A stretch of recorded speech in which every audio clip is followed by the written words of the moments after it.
Bienvenue dans un autre épisode d'Avant d'acheter l'émission où je te donne mon gameplay en direct et mes premières impressions sur les derniers jeux sortis. Salut tout le monde, c'est Rumix, Carré. Aujourd'hui je te parle d'Elden Ring, Night Trek.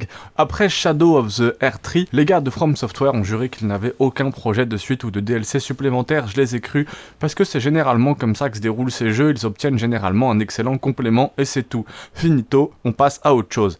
Alors lorsqu'ils ont annoncé cette suite un peu à Elden Ring, personne ne l'a vu venir. On s'est tous dit, et personne n'aurait pu anticiper à quel point ce jeu serait étrange et expérimental. Je pense qu'il est important de souligner ce qu'est exactement Night Rain.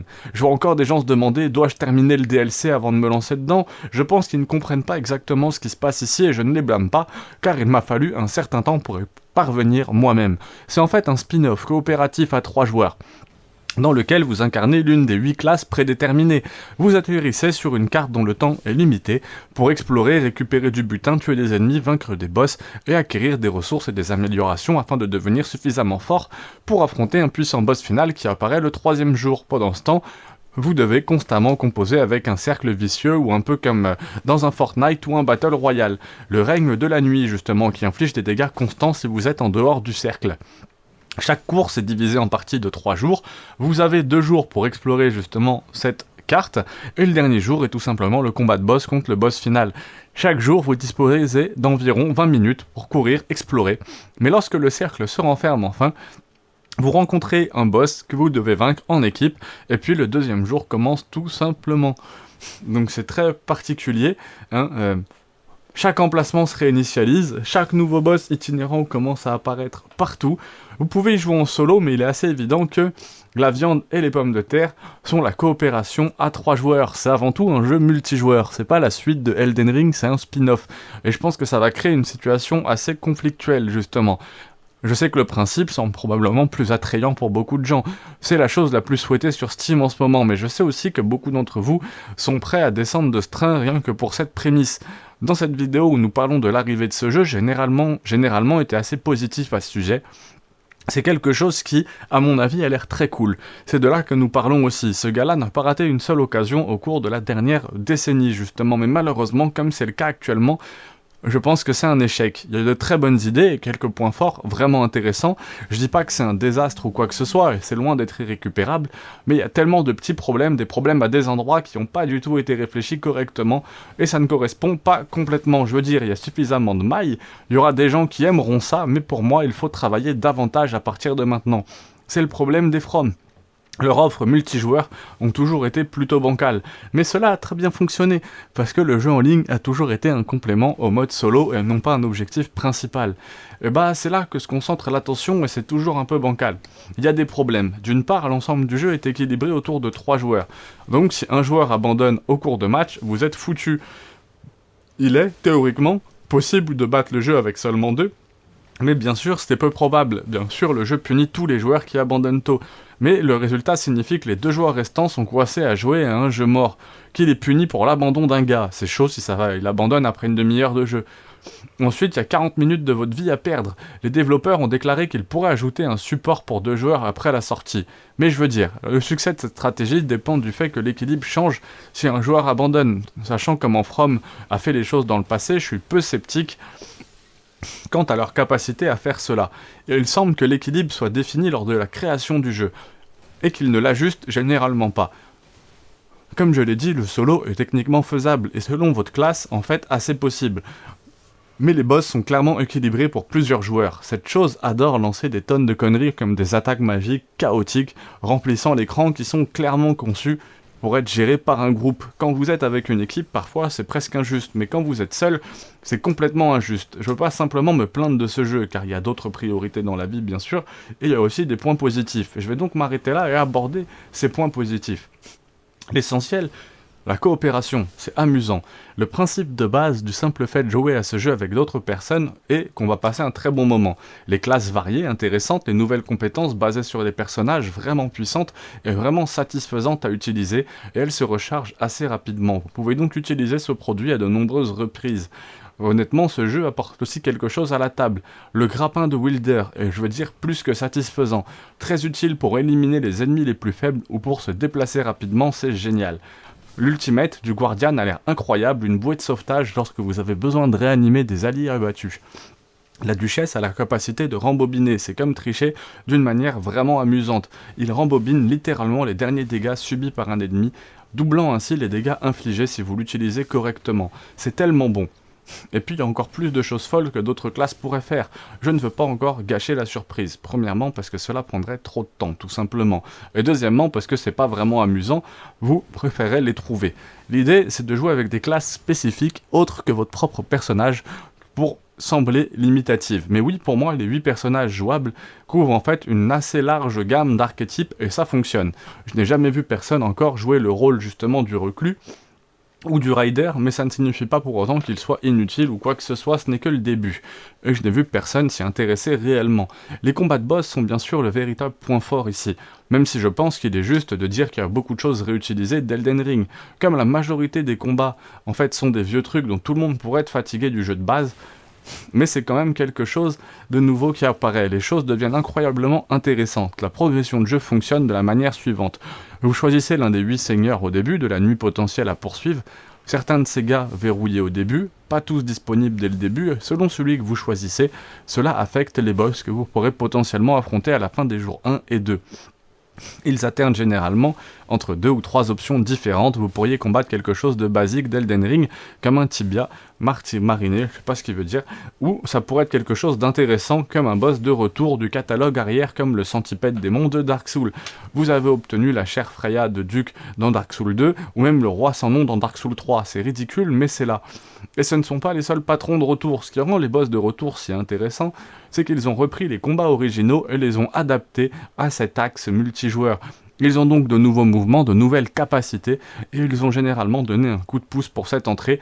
Vous voyez les choses revenir nouvelles avec cette couche de peinture, c'est l'une des choses les plus satisfaisantes de ce Elden Ring. Juste pour être clair, ils sont géniaux, mais commençons peut-être à aller un peu dans l'autre sens justement. L'un des plus gros défauts du jeu, c'est les combats eux-mêmes. Épiques, ils le sont pratiquement tous. Des boss ultimes à part entière et chacun d'entre eux est très difficile. C'est comme avoir 8 Radahn dans un match extrême. Le défi est vraiment extrême. Mais lorsque vous parvenez à en surpasser un, c'est une satisfaction incroyable. Le problème est, que se passe-t-il si vous ne parvenez pas à les battre dans le temps? La plupart du temps, vous n'y arriverez pas et c'est aussi simple que ça. Ces combats, qui sont sans doute les plus difficiles du jeu, vous n'avez qu'une seule chance de les affronter. Et si vous perdez 40 minutes. Si vous pensiez que les anciens boss étaient vraiment mauvais, ils n'ont rien à voir avec ça. Chaque fois que vous mourrez, vous passez au moins 40 minutes juste pour avoir une chance supplémentaire de les attaquer.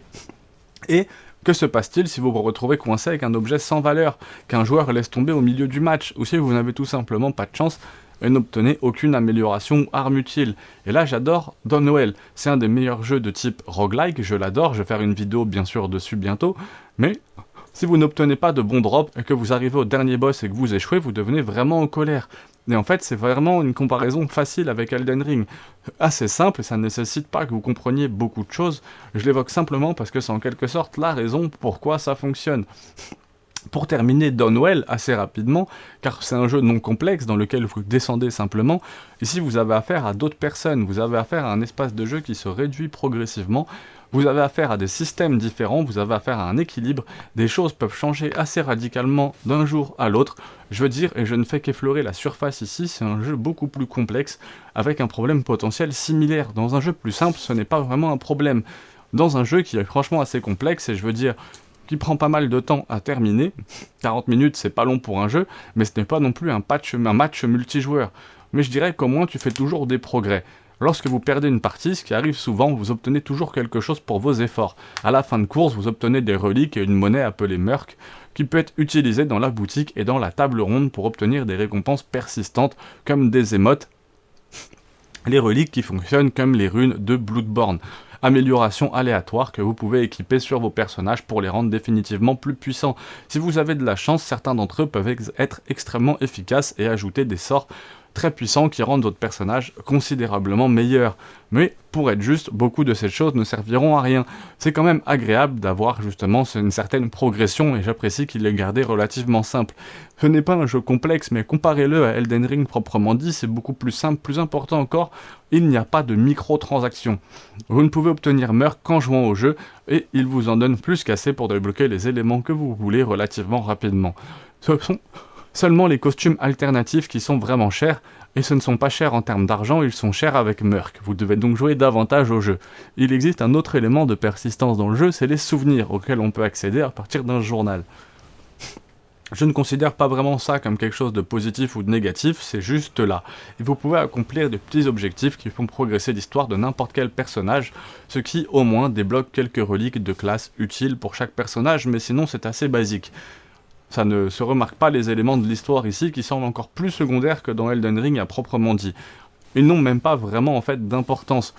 Et toute tradition introduite semble en quelque sorte ajoutée, comme si ils savaient que les jeux Souls avaient besoin d'histoire, alors voici l'histoire. Pourquoi ? Parce que ça n'a pas d'importance, on s'en fiche vraiment. Ces gars-là sont sans aucun doute les points forts du jeu, explosifs, impressionnants, mais vous aurez aussi les plus gros maux de tête que vous n'aurez jamais. Ça repousse les limites d'un défi de ce qui devrait être considéré comme un défi acceptable dans l'un de ces jeux, au moins assez dur qu'est Elden Ring. Dans Elden Ring, chaque boss a été conçu pour être combattu en 1 vs 1. Il y a donc une certaine équité intégrée, même lorsqu'ils deviennent absurdement difficiles. Ces gars-là, non, rien ne les retient, et à cause de ça, certains des combats sont tout simplement brutaux et parfois pas amusants. Vous devez être préparé à ces choses, sinon ils vous écraseront d'un simple point d'exclamation sans ponctuation. Ne jouez pas à Elden Ring avec des involtures, sinon vous ne gagnerez jamais. Il y a très peu de marge d'erreur et un seul maillon faible dans une équipe peut vous niquer la run. Je pense que c'est mon plus gros problème avec le jeu. C'est juste beaucoup de courses dans tous les sens, des exclusions et des erreurs mineures qui vous condamnent. Alors laissez-moi expliquer exactement ce que je veux dire. Si vous voulez jouer à ce jeu, vous devez efficacement déjà être 3 bons joueurs. Et comment jouer efficacement? Eh bien une formule très stricte, consistant à vous diriger vers les sanctuaires de Marika sur la carte, à maximiser vos charges sur le flacon sacré, et vous courez directement vers tous les boss les plus faciles de la carte, pour obtenir toutes les gouttes puissantes. Ensuite, vous tuez tous les boss du château, et effectuez des événements aléatoires, et c'est tout, on rince et on répète. Vous passez à côté de tout, vous allez vers les patrons qui sont autour, et c'est comme ça que vous jouez au jeu. Mais ce qui ne me semble pas vraiment intentionnel, mais c'est ce qu'on fait ici. Il y a toujours un château géant à explorer, même si c'est toujours le même. Donc tout le monde se dirige droit vers ce château, en évitant tous les ennemis. Il n'y a aucune raison de se battre contre eux, il n'y a tout simplement pas assez de temps pour explorer ou vraiment apprendre la carte. C'est toujours la course vers le prochain boss, et vous le coupez en quelques secondes. Vous récupérez votre butin, puis vous passez à autre chose. Il n'y a pas vraiment un sentiment d'émerveillement, le mystère du jeu original a disparu et est remplacé par la mémorisation, ça ressemble plus à un jeu de course de vitesse qu'à un jeu réel. Et certaines personnes vont être intéressées par ça, je vais être clair. Ce n'est pas nécessairement négatif pour tout le monde, mais il y a des aspects qui ne vont probablement, comme pendant les premières courses, on a l'impression que ça va être quelque chose de vraiment cool, mais après quelques courses, c'est un peu une des principales raisons à cela. Je pourrais ajouter que la carte ne change presque jamais, hormis certains emplacements, de quelques emplacements de clés. La disposition réelle de la carte reste étonnamment statique, c'est toujours la même rivière profonde avec un château au milieu. C'est toujours la même disposition, le lac dans la partie inférieure, parfois un événement aléatoire se produit, il change un peu la forme de la carte, mais il est statique à un point tel que je dirais que c'est tout simplement trop. Et je dirais que c'est parce que ce jeu a désespérément besoin de plus de variété de cartes, de randomisation. En ce moment, c'est la zone de départ d'Elden Ring qui s'étend sur un jeu entier. Et il y avait tellement de lieux mémorables, visuellement intéressants, complexes dans le jeu principal, et vous n'en voyez aucun ici. Juste des châteaux, des ruines génériques. Quand quelque chose de mémorable se produit, comme dans certains événements qui se produisent juste après avoir battu un Night Lord, cela fait au moins quelque chose pour changer la carte, mais ceux-ci sont également statiques. Donc ça c'est vraiment dommage, ils sont toujours les mêmes, mais une fois que vous avez appris le jeu, vous les exécutez toujours parce que les meilleures récompenses se trouvent dans ces choses-là. C'est ainsi que vous obtenez les meilleures armes, les meilleurs bonus les plus puissants, ce qui vous donne les meilleures chances de battre le Seigneur de la Nuit. Le défi du jeu est une arme à double tranchant qui rend l'expérience plus intéressante. Je veux dire, il n'y aurait pas grand chose à faire en réalité dans Elden Ring Night Lord si c'était assez facile, mais en même temps la seule façon de gagner est de jouer de la manière la plus optimale possible. Honnêtement, d'une certaine manière, j'aime vraiment ça, mais il manque quelque chose qui le rend un petit peu ennuyeux. Je ne sais pas vraiment comment en dire plus, j'aime les expériences rapides, j'en ai parlé dans l'épisode sur le pressing, dans Avant Jouer, j'aime venir jouer pendant 20-40 minutes, puis c'est tout. C'est quelque chose que j'aime, donc en théorie, cela devrait être le genre d'Elden Ring auquel je peux continuer à jouer longtemps, mais il y a quelque chose qui va pas. Pour être honnête, j'en avais même assez de cette carte avant même d'avoir terminé le jeu, et je dois imaginer qu'il y a beaucoup d'autres joueurs qui ressentiront la même chose que moi. Je ne sais pas comment, dans l'état actuel des choses, cela peut maintenir l'intérêt des joueurs à long terme. D'un côté, je comprends, on peut pas générer une carte de manière procédurale, vu leur fonctionnement, on doit les concevoir soigneusement, pour qu'ils soient réellement amusants à parcourir, et vous savez qu'ils sont gérables dans une certaine mesure, mais ils auraient au moins pu nous donner des biomes différents ou des configurations radicalement différentes, avec des structures, des combats de boss différents pour mélanger les choses. Je veux dire, peut-être qu'ils auraient pu mettre un autre type d'ennemi, ou quelque chose comme ça, en guise de récompense. Je sais que From Software, en quelque sorte, est le maître de la réutilisation des ressources à ce stade, mais sérieusement, presque tout a été réutilisé de Elden Ring. Armes, lieux, boss, ennemis, tout est directement connecté au jeu original, avec seulement quelques modifs mineurs. Et je veux dire, c'est pas le plus grand préjudice du monde, parce qu'en théorie, on pourrait probablement décrire une bonne version, voire excellente, du jeu comme ça, mais ce n'est tout simplement pas là. Et quand en réalité, tout ce que vous avez réutilisé ne donne pas une bonne impression, vous l'avez vu dans un contexte similaire, utilisé de manière similaire, cela ne semble pas être nouveau. La seule chose qui semble vraiment nouvelle, c'est les Seigneurs de la Nuit, et ce sont eux que l'on voit le moins, parce qu'il faut se frayer un chemin de 40 minutes de rediffusion pour les atteindre. Et c'est ce qu'on ressent, de la rediffusion. Je ne dis pas que c'est intrinsèquement mauvais et que les autres éléments réutilisés, ce n'est pas le cas. Pour être franc, je pense qu'avec quelques ajustements, cela pourrait probablement être un jeu très différent qui résout réellement certains de ces problèmes. Et bien sûr, ce n'est que 40$, mais ça me semble quand même un peu élevé. Et les problèmes qui ont affecté le jeu original, Elden Ring, sont toujours là. Le bégaiement, c'est même un peu pire ici. J'y ai joué sur une PS5 Pro et la baisse de fréquence d'image est parfois presque absurde. Il n'y a aucune raison pour que Elden Ring fonctionne comme ça sur une PS5 Pro et encore moins sur une expérience simplifiée. Je suppose que lorsque c'est également en mode solo, il est peut-être un peu plus facile de négliger la fréquence d'image. Mais avec le multijoueur, ce ralentissement doit être maîtrisé. C'est souvent inacceptable. Et donc je suppose que pour conclure, je suis allé voir Night Rain en voulant vraiment l'aimer. J'adore l'idée d'un Souls-like multijoueur coopératif, et je peux dire que je n'aime pas ça, ou même je n'aime pas ça, mais ça ne se passe tout simplement pas comme prévu. C'est à la fois trop lent, trop rapide, trop complexe pour les nouveaux joueurs, comme s'ils s'attendaient à ce que vous soyez un expert d'Elden Ring dès la première minute avec un tuto rudimentaire qui n'explique même pas les éléments les plus basiques du jeu, et trop basique pour un jeu multijoueur auquel vous êtes censé jouer encore et encore. Un peu amusant les premières heures, surtout si vous avez deux autres amis qui aiment bien les From Software, car essayer de jouer avec ce jeu avec des inconnus, ça va être un réel cauchemar. Ça va devenir obsolète très rapidement, je pense que le jeu représente une très bonne idée. Si vous vous y lancez, allez-y dans le bon état d'esprit, avec un groupe d'amis solide, vous passerez sans doute un bon moment. Mais il faut savoir que c'est la seule chose pour être franc. Cela pourrait être beaucoup plus avec un peu plus. Vous savez ce que je veux dire? Je suis peut-être un petit peu dur ici, mais pour moi c'est un peu un petit raté. Je dis pas ça parce que ça pourrait s'améliorer très facilement. Cela pourrait amener un grand territoire très rapidement. Il n'y a pas besoin d'une refonte complète, juste quelques petites améliorations, et on pourrait avoir un jeu très intéressant. J'adore quand même les designs des boss, qui sont un véritable coup de nostalgie, mais le concept intéressant justement, et le pouvoir amusant des personnages, tout ça est très limité par ce monde, limité par un gameplay très répétitif, ce qui est intégré au concept de base, donc ça va être comme ça. Mais encore une fois, avec quelques modifications, on parle d'un jeu vraiment récupérable qui pourrait être transformé en quelque chose, je pense, de génial, avec un peu plus de travail. Il doit faire en sorte que l'expérience puisse varier d'une run à l'autre, parce que ce n'est pas vraiment le cas. Je veux dire, vous pourrez simplement nous donner un mode coopératif dans l'un des derniers jeux foutus, sans aucune limite de temps, c'est aussi ce que les gens veulent. Mais aussi, pour être tout à fait franc, je veux qu'ils fassent une bonne version. Parce qu'il y a tellement de choses ici, il faut bien qu'il y en ait davantage qui se déroulent différemment d'une saison à l'autre. Voilà, c'était un peu les principaux problèmes, et s'il y a des problèmes suffisamment importants pour que ça constitue un obstacle à un jeu à 40$, il suffit de se dire et si c'était que 25$? Je pense que je serais beaucoup plus indulgent. Ce n'est pas un prix énorme, c'est 15$, mais avec ce qu'on obtient ici, cela n'en vaut pas la peine pour moi. Nous verrons ce que From en fera, j'espère qu'ils seront prêts à s'y tenir et à en faire ce qu'ils devraient faire. On verra, mais toi, qu'est-ce que t'en as pensé? Laisse-moi un petit commentaire, fais-le moi savoir. Si t'as aimé cette vidéo, clique sur j'aime.